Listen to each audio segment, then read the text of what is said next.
I'm Dr. David Johnson, Professor of Medicine and Chief of Gastroenterology at Eastern Virginia Medical School in Norfolk, Virginia. And welcome back to another Viewpoints. And today's discussion really hopefully gives us a viewpoint for best practice as it relates to gastroparesis. This is something that we deal with in our patient population. It's a fairly common condition. We see this in over 5 million patients in the U.S. are ascribed to have gastroparetic-like symptoms. Not all have gastroparesis. Some have overlap with functional dyspepsia.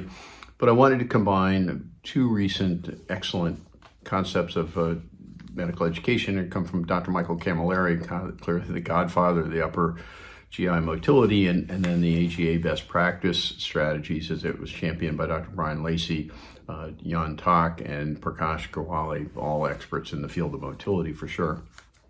Let me give you some perspectives on putting these two things together. One is the definition really requires exclusion of obstruction, and then the definition requires exclusion of concomitant medications, which may mitigate gastroparetic conditions. In particular, we're talking about the glucagon-like 1 peptide medications used for diabetes, and certainly opiates or anticholinergics. These may also delay gastric emptying, so we always exclude the medication-related causes and clearly obstructive-related causes, and then put it in perspective as it relates to associated diseases. So when you have a disease like diabetes in particular, those things go hand in hand and frequently correlated with peripheral neuropathy. So I always ask about peripheral neuropathy when I'm talking to a diabetic where I think they may have gastroparesis. The idea of seeing food in the stomach as a diagnosis of gastroparesis may not also have the predictability that you might ascribe it to unless there is an underlying condition such as diabetes. So just food in the stomach, even though the patient's been fasting, that may not be absolute. Now, a stomach full of this, and gastric bezoar obviously runs the gamut of making sure the other exclusion things we just discussed are important. How do we define gastric emptying abnormalities? Well, the consensus is you must use a gastric emptying test, and the field of gastric emptying has evolved over the last several decades, but clearly the cornerstone now is to use a test that goes for at least 4 hours. And invariably reflect on what your institution does, but the numbers are fairly consistent among centers of excellence. Greater than 25% retention generally at 4 hours is consistent with the diagnosis of gastroparesis. How do we manage it? Well, the principles are really to focus on food first, and in particular, Dr. Camilleri makes the excellent point about the small particle diet. I tell my patients 3 things. One, diet is soft, cooked, and low fat. In particular, small meal size, so maybe 4 things. In particular, avoidance of late postprandial recumbency for an aspiration risk, and I have my patients routinely get a bed wedge as part of this. But the idea that if they get into symptoms that are exacerbated on any given day, I have them go to liquids. Liquids go through much more quickly than solids. What happens with gastroparetic conditions, they basically are more vagatonic, so you lose that elasticity and the distensibility of the stomach, passive relaxation. And food does that, but in liquids they'll actually splash through because the stomach is more tonic, non-tonic, and more rigid. So it accelerates the emptying into the areas where the food can then transit out very quickly. And the same goes with the medications that we use. In particular, recognized metoclopramide is the only drug approved for gastroparetic conditions in the United States.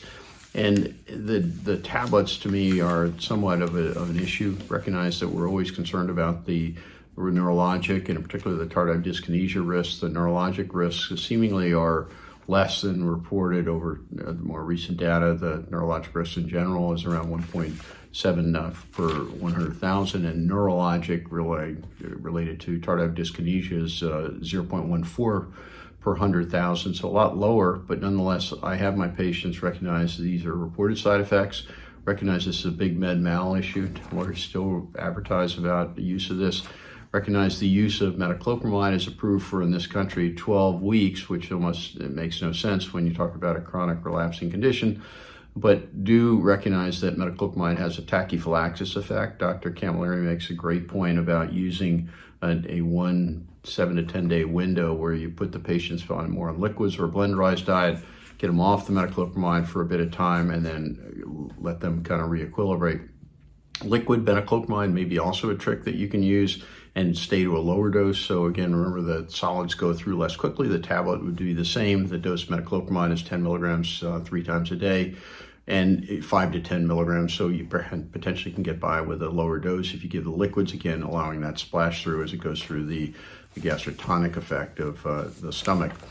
The medications that are off-label, non-FDA approved, clearly domperidone is used by a lot of us, and in particular patients can get this from from Canada, but it is available under a specific program as it relates to the FDA, and this is something that's an investigational use protocol. You have to apply for it, and again, this is something that patients need to be aware of. If you choose to not use this and use a Canadian or out of the country prescriber for the delivery, you must make the patients aware of this. Now, 2 points here. I always tell my patients, this is not an FDA-approved drug. It will not show up on drug-drug interactions. So when you get a new prescriber and a medication, you must alert them that you're on a drug that may have some drug-drug interaction, particularly the QT interval.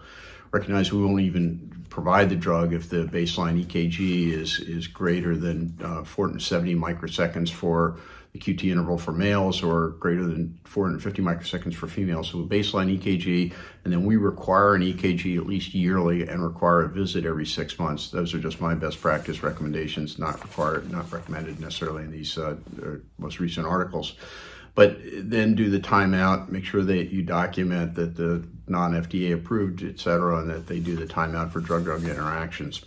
Domperidone is something that is traditionally given at a dose of 10 to 20 milligrams, and it can be given in particular 3 times a day, 30 to 60 minutes before meals and at bedtime. I always put my gastroparetic patients on a dose of, the bed elevation with a bed wedge. Aspiration risk we discussed 100% of the time. Prucalopride is a drug we use now more for the treatment of chronic constipation, but there is some limited data as it relates to gastroparesis, a fairly small study with 28 patients, idiopathic and 6 diabetics, that relate to improvement in gastroparetic-like symptoms, not necessarily gastric emptying. If the patients are hospitalized, and we do find that when patients start to slip, and I always tell my patients when they have gastroparesis, if you feel like you're slipping and you can't keep up, go to liquids only. Liquids keep you hydrated. Hydration keeps you from getting ketotic. Ketosis keeps you from getting more nausea and more vomiting, and then you get more dehydrated and more ketotic. If the patients are admitted and they're typically hospitalized with this gastroparetic, more deemed acute refractory, then erythromycin given intravenously can be used, 1.5 to 3 milligrams per kilogram, intravenously over an hour, every 8 hours. And you can use neostigmine, which we use also in Ogilvy's and colonic ileus type, but you have to give this as it relates to EKG monitoring. We give this now intramuscularly as opposed to intravenously, where we do an acute Ogilvy's. And again, atropine on board or available if they start to get bradycardia. If the patients are having primary nausea, don't dismiss that you can't use antiemetics, and this is really important to use ondansetron or some of the antiemetic type drugs are very helpful. Caveat is not to use the cannabinoids, marijuana, and other cannabinoid agonists. We use dronabinol, particularly in some of our cancer patients. These may actually delay gastric emptying, so I warn my patients don't use this off cuff and recognize it could make things worse. And certainly we see THC-related cannabinoid hyperemesis in some patients. If pain is the predominant symptom, do a step back, because then the diagnosis of gastroparesis should really be questioned. And certainly opioids should never be used in this circumstance. And again, neuromodulators can be used as it relates to the serotonin receptor uptake inhibitors or the traditional tricyclics. Those things can be used, but again, recognize some of these, in particular the tricyclics, do have an anticholinergic effect, and these may, again, decelerate the gastric emptying. As it relates to other options, botulism toxin, this is something that was a wave for the last 2 decades.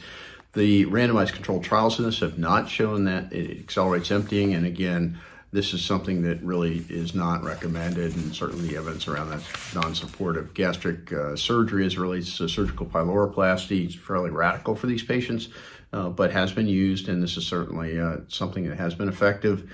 As it relates to the more recent things, in particular the GPOM, the gastric peroral endoscopic myotomy, is now extrapolated from what we do in the esophagus. This is something that's seemingly very promising in serial trials. Recognize none of these are placebo-controlled. The data seemingly is better than what we see with the gastric stimulation studies, and comparable to perhaps to this pyloroplasty study, but we have no sham controlled studies on this. And again, seemingly serial studies are very supportive of this, but we have to beware. If you're going to choose this, make sure, number one, the patient's well-defined. Number two, that you send them to a center of excellence that's well-defined in what their approach is and their analytic approach and their selection before they start to jump in, and do not ever use this as a default for primary therapy.